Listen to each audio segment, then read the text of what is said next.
Every year in temperate climates around the world, fishermen and women put up their fly rods, spin reels, and bait casters and pull out their tip ups, jaw jackers, and ice rods. Ice fishing is the shore fisherman's chance to get into the deep water, the ADD fisherman's opportunity to hit as many spots around the lake as possible, and the country fisherman's favorite time to sit around with his buddies and tell exaggerated fishing stories of the one that got away. But ice fishing isn't for the faint of heart. Unexpected thin ice and old fishing holes pose a real threat to safety. Probably more unsettling, but less hazardous, as when thick solid ice pops and cracks as it expands. It can make your jaw clench and your cheeks pucker. But most of the time, it's a good sign that the ice is thick and solid.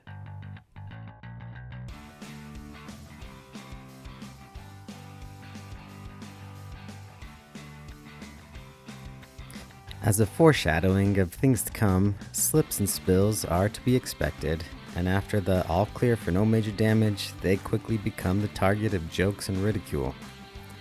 My first time ice fishing was for Boy Scouts. In true Boy Scout fashion, my scout leader was always up for an adventure, but only after weeks of planning and thorough preparation. We prepared and practiced for our ice fishing event for weeks, and on that fateful day, our troop of 5 with our scout leader and his assistant walked out onto the ice early in the morning ready to go. Boot chains, snow goggles, ice climbing picks, and a school bag packed with nothing but first aid supplies. We probably looked like we walked right out of a government printed ice fishing safety pamphlet. But we didn't care. We were on an adventure, pulling sleds full of gear we honestly still had no idea how to use. It was not what you would normally call a successful fishing trip, but it left an impression on me, and it is still one of my favorite childhood memories. Fast forward 25 years, and I still like to get on the ice every chance I get. Today, the lake my brother and I are fishing is called Navajo Lake.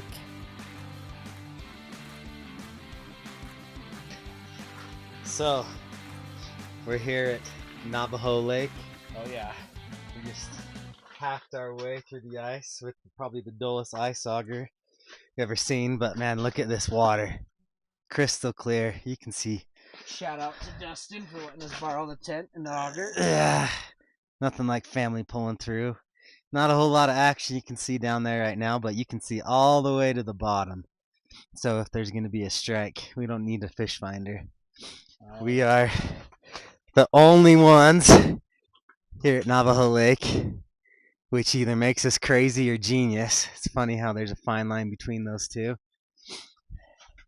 And we can hear the ice popping, so that means that it's nice and thick. It's probably, I don't know, 10 inches thick right where we're at, and we're probably at a good 15 feet deep. So hopefully we can get some fish on. We can get some chub. There's supposed to be an extremely healthy population of chub. Not typical of what people go fishing for, but you know, first time out on the ice, we'll take anything for the season anyway. But we could get splake, rainbows. They've even stocked some muskie down in here, tiger muskie. So and some tiger trout. Yeah, trying to control those chub populations. So we'll see what we come up with.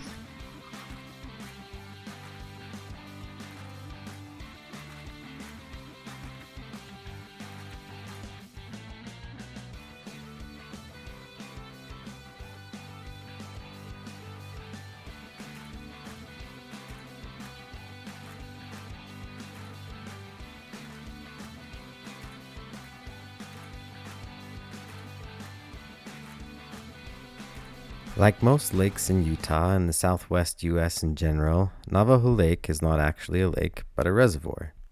Cedar Mountain, on which Navajo Lake is located, is a long inactive volcano. Old lava flows can still be found all over the mountain, including on the east side of Navajo Lake. Quite often, these lava flows are accompanied by lava tubes, which are natural caves and tunnels from which the lava used to flow. Navajo Lake had the water and the space to be a natural lake, but couldn't get very deep because it would get drained by the lava tubes on the east side of the valley. To remedy this, a dike was built to separate the lava tubes from the rest of the valley, and thus Navajo Lake was born. So I guess Navajo Lake is kind of a lake and kind of a reservoir.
Got on the board. Got us here's bladders. Just I'm gonna roast this for fish removal. Yeah, hook removal abilities. Hey, it's cold, all right. Oh, you trolls, shut up. Got it. You even kept the worm. Sweet, man. On the board. And it's not too shabby. He's pretty. I mean, I wouldn't call him a keeper, but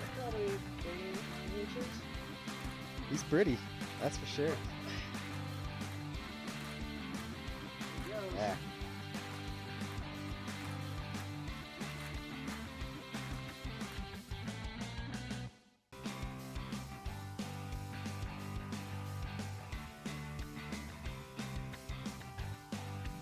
Beautiful.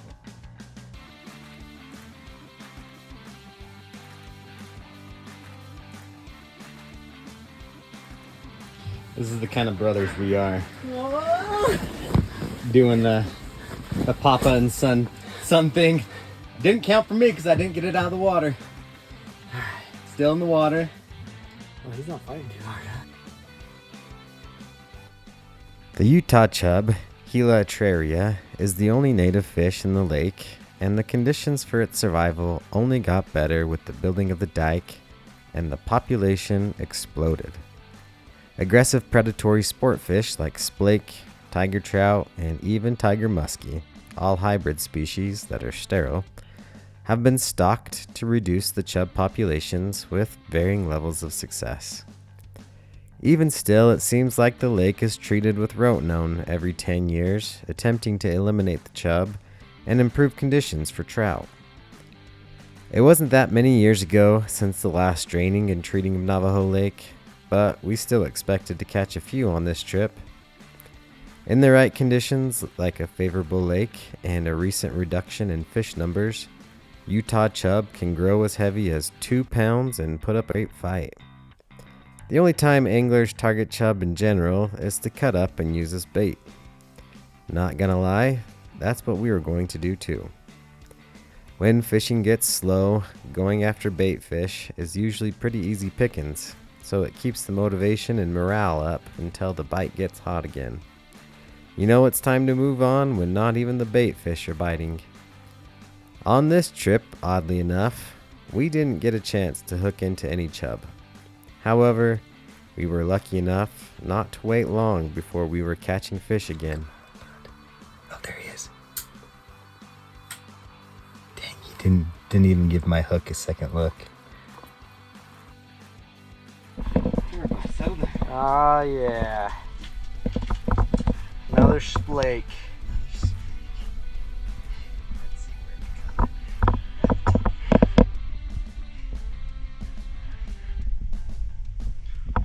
over and jigged his pole for a second.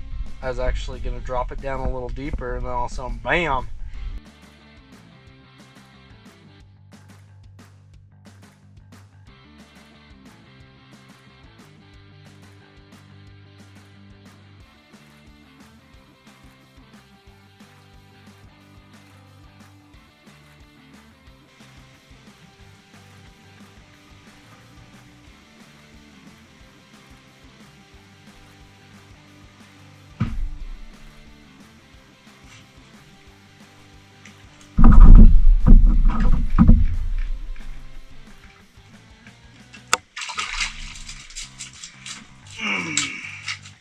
Another splake!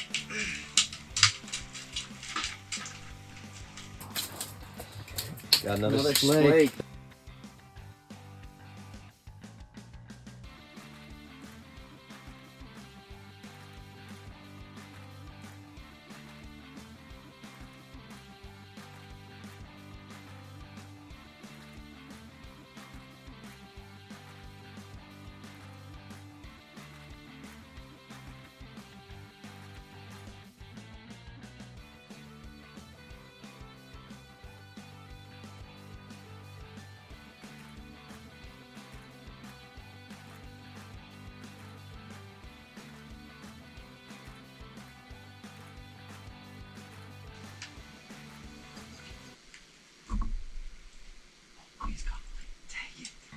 Oh, he's on.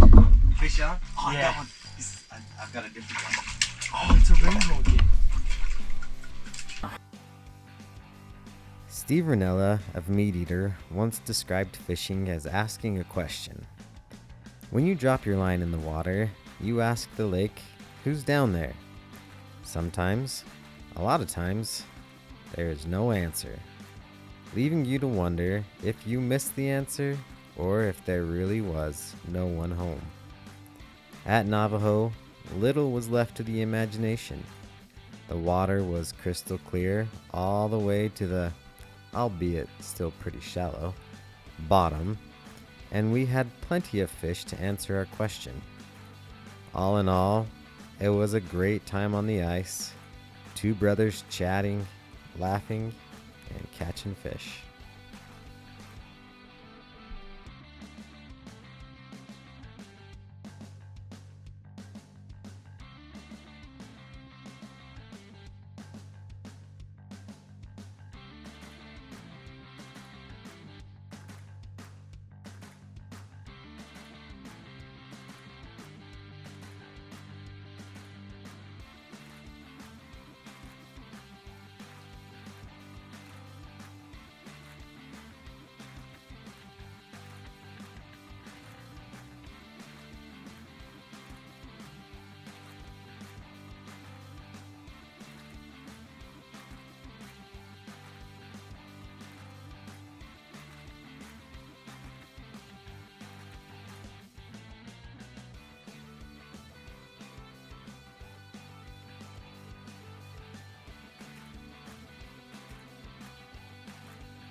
So, sticking with the theme of this trip, there's a fine line between crazy and genius. I just punched me a hole right next to the buckle plate of this ice sheet. It's been quite noisy, and this really clear ice, it's certainly not as thick as it was further in, but it's still plenty thick. We still have plenty of ice to work with. Looks like it's about the same depth. I don't know, maybe it might be a little bit deeper. But still, just crystal clear water. It's still doing pretty good. I moved from being in the shallows because we had a couple of hits. Caught me a small rainbow. Dalton caught him a splake. Had a couple of hits. But not really monsters and not really as hot. So we'll see if we can't catch us a monster over here. Dalton's gonna keep fishing the hot spot. So let's see what we can do.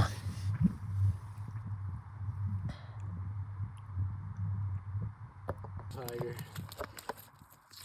Species number 3. Blake, rainbow, and tiger. Splake, rainbow, and tiger. Yeah, so those That one's been around for a minute because it's got its fins. they're starting. It's got a little. That one's coming It's got a little bit of a nub fin, so it's probably a stocked, but it's starting to. It's been stocked here for a little bit. Yeah. Well, I guess it's been stocked because it's a tiger. They're all sterile, but he's not a fresh stock, I don't think. But he does have a little bit of a nub fin. And sticking my finger in that mouth, looking at those teeth, you can tell why they're an aggressive predator. They get stalked to keep the other populations down. So these guys are working on the chubs that are in this lake. Which we have not caught any. Which, yeah, we have not caught a single chub, which is surprising. Yeah, look at that. That dorsal fin's pretty wore down too. So yeah, he's a stalker. He's pretty slim, but still pretty fish. He fought pretty good. Yeah, he did. And oh, there's another fish cruising around.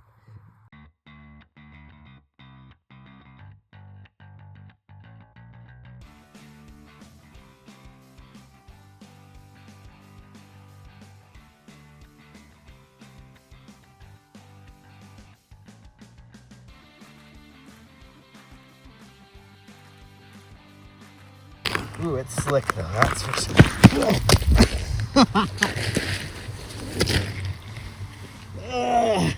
Just fell on my tush. It's clear ice. It is slick.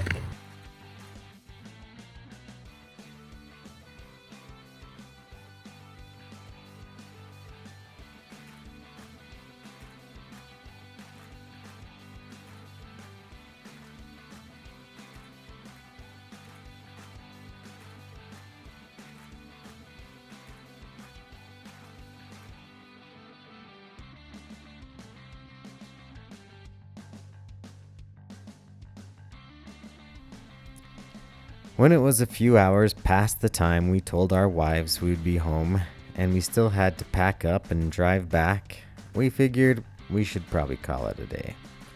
We were still catching fish, so we left our lines in the water while we packed up snacks, tackle boxes, and cameras.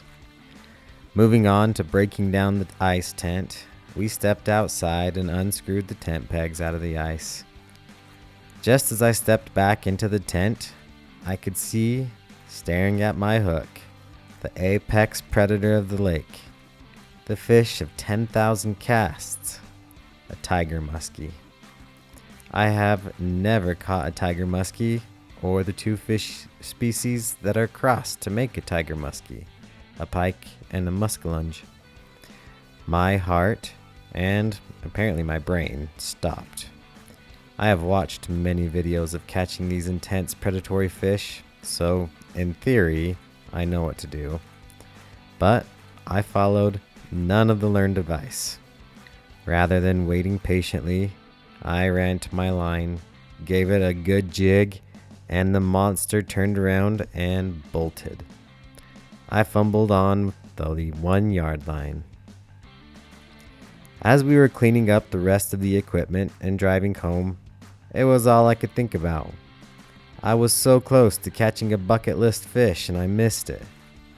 It wasn't until I got home that I realized we had a great fishing trip, and I was letting one small thing taint an awesome experience.